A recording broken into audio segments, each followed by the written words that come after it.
one man helped build modern America, but almost nobody remembers how he became richer than kings, controlled an entire industry, changed the future of a country that wasn't even his own. He gave almost everything away. $372 million. Gone. So tonight, I want to ask you something uncomfortable. The visual. Was Andrew Carnegie a hero who lifted up a nation, or the architect of an empire built on other people's sacrifice? Stay with me, because by the end of this, you might not be sure either.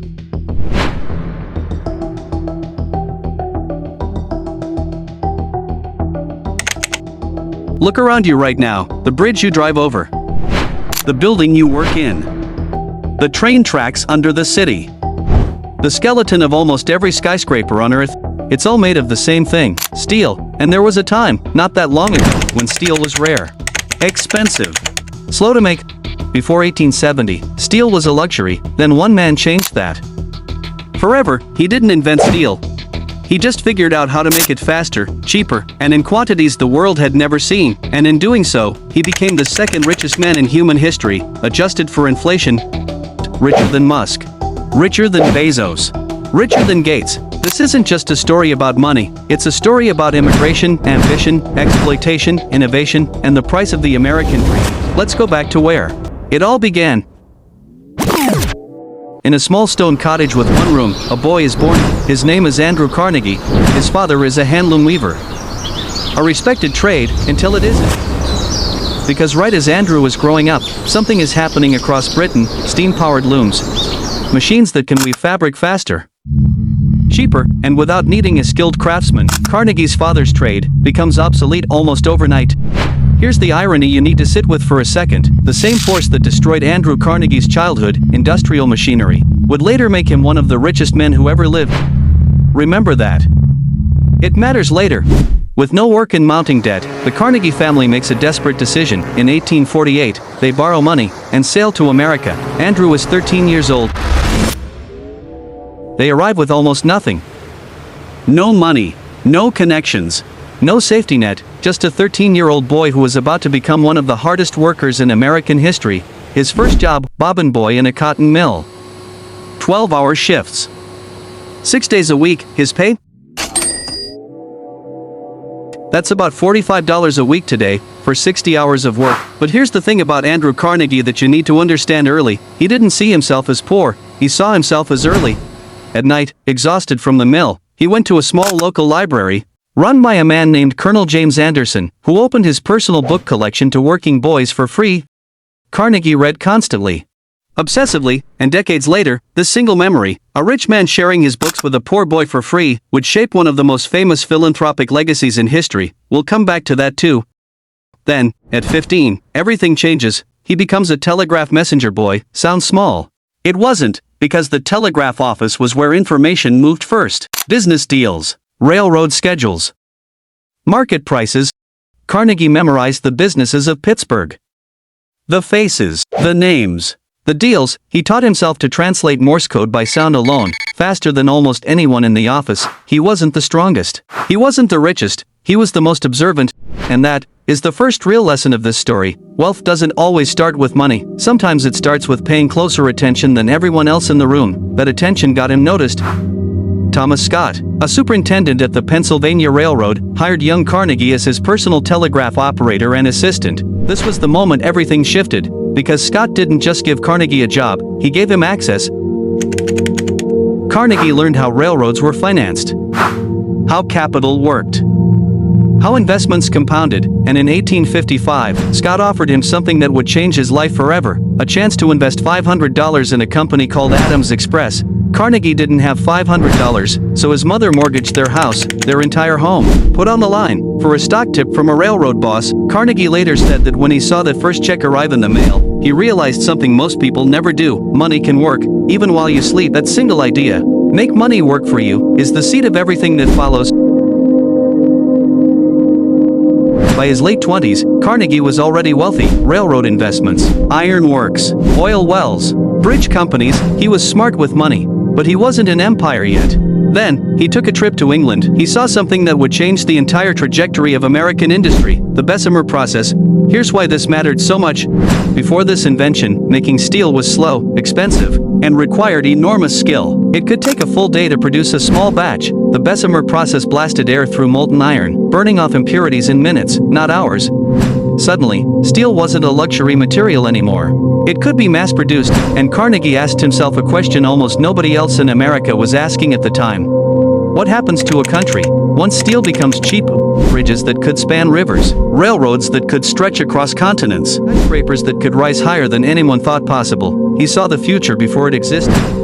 So in 1875, Carnegie built something that shocked the industry, named, strategically, after the president of the Pennsylvania Railroad, his biggest potential customer. Flattery is a strategy, but naming a mill after a client wasn't his real genius. His real genius was vertical integration.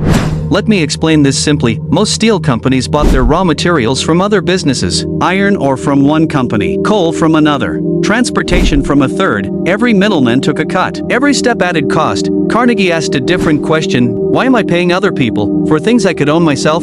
He bought the iron mines.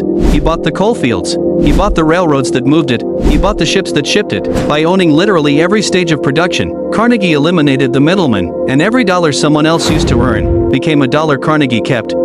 This wasn't just smart business. It was the blueprint that companies like Amazon, Tesla, and Apple still use today. Control the whole chain. Control the whole industry. But there was a second weapon in Carnegie's arsenal. One almost as powerful as vertical integration: obsessive cost-cutting. While his competitors focused on profit margins, Carnegie focused on something else entirely: cost per ton. Andrew Carnegie, he installed strict cost accounting systems in every mill, tracking exactly how much it cost to produce every single ton of steel. If a manager couldn't explain rising costs, they were replaced. Ruthless? Yes. Effective?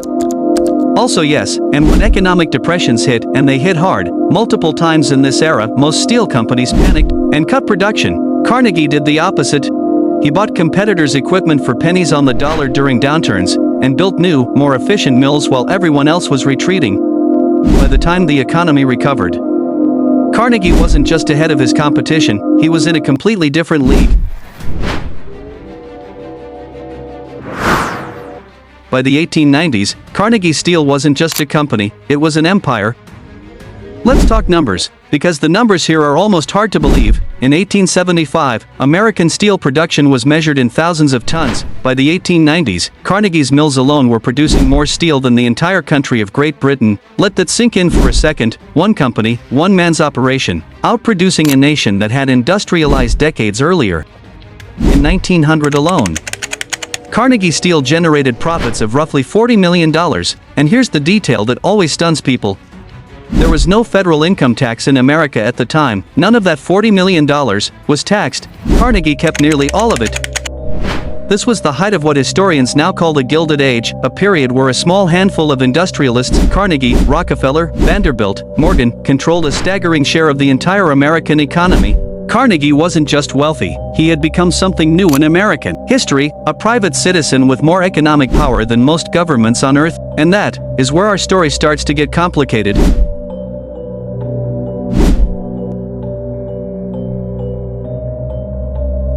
Every empire has a cost. For Carnegie Steel, that cost was paid by the men working inside the mills.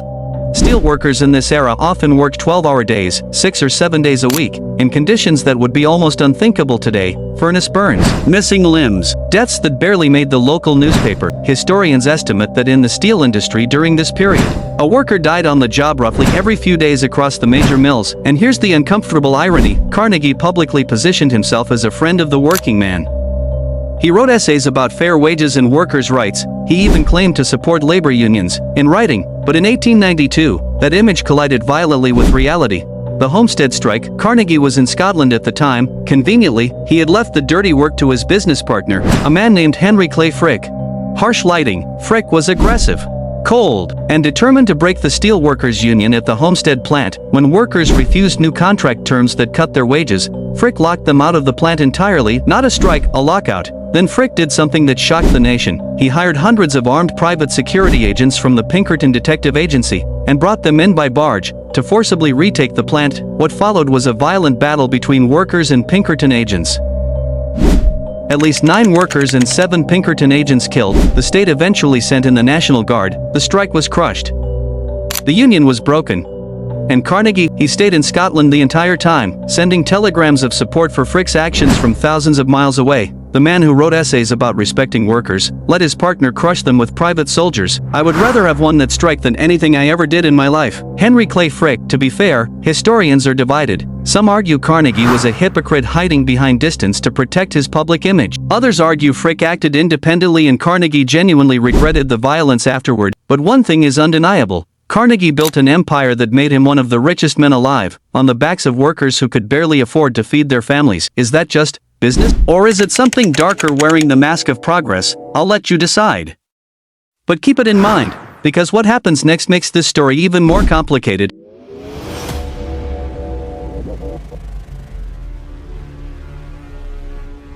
By 1900, Andrew Carnegie was in his 60s, he was tired, wealthy beyond imagination, and ready for something new. That's when the most powerful banker in America came knocking, J.P. Morgan. Morgan had a vision, combine Carnegie Steel with several other steel and iron companies into one massive corporation, the largest business entity the world had ever seen. There's a famous story here, one of the greatest negotiations in business history. Carnegie reportedly scribbled a number on a piece of paper, $480 million, and had it delivered to Morgan. Morgan looked at it and simply said, "I accept this price." J.P. Morgan, no negotiation, no haggling.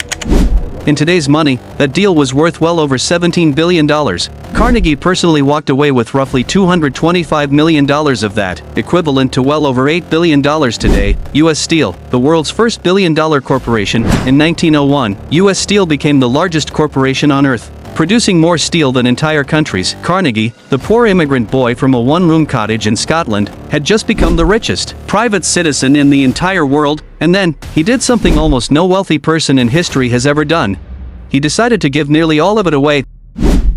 The man who dies rich, dies disgraced. Andrew Carnegie, in 1889, years before selling his company, Carnegie had already published an essay that would define the rest of his life, The Gospel of Wealth is Visual. He argued something radical for his time. That the rich have a moral obligation to give their fortunes away during their lifetime, not just leave it to heirs after death. He funded over 2,500 public libraries. Remember that story from Act 1? The library where a young Carnegie read for free because a wealthy man opened his doors. Carnegie spent the rest of his life becoming that man, at a global scale. He funded thousands of libraries across the United States, Britain, and beyond. He funded Carnegie Mellon University. He funded the Carnegie Endowment for International Peace. He funded scientific research, concert halls, and public institutions that still exist today. Total donated during his lifetime, $350 million. Roughly $12 billion in today's dollars. By the time he died in 1919, Carnegie had given away roughly 90% of his fortune. So here's the question this documentary has been building toward the entire time. Was Andrew Carnegie a hero, or a hypocrite? He built an empire that changed the physical shape of the modern world. Bridges, railroads, skyscrapers. An entire industrial nation, quite literally, built on steel he made possible. But that empire was built through brutal working conditions, crushed unions, and violence he distanced himself from, while still benefiting from it. He believed deeply in capitalism and competition, yet he also believed the wealthy had a moral duty to give it all back. Maybe the real lesson of Andrew Carnegie's life isn't about steel at all. Maybe it's about the uncomfortable truth that innovation and exploitation have walked side by side throughout almost all of economic history. That the same ambition which lifts a poor immigrant boy out of poverty, decades later, justify locking desperate workers out of the very mills that made him rich. So I'll leave you with this: every time you cross a steel bridge, walk past a library, or watch a skyscraper rise into a city skyline, remember there's always a human story buried underneath the metal. Progress always has a price. The question is, who pays it? Steel built America's skyline, but one man's ambition built the steel. The real question isn't whether Andrew Carnegie changed history, it's whether history changed him. If this story made you think differently about wealth, power, and the price of progress, make sure you're subscribed. Because next time, we're going to dig into another empire hiding in plain sight, and trust me, it gets even more complicated from here. Subscribe for more finance economic history documentaries,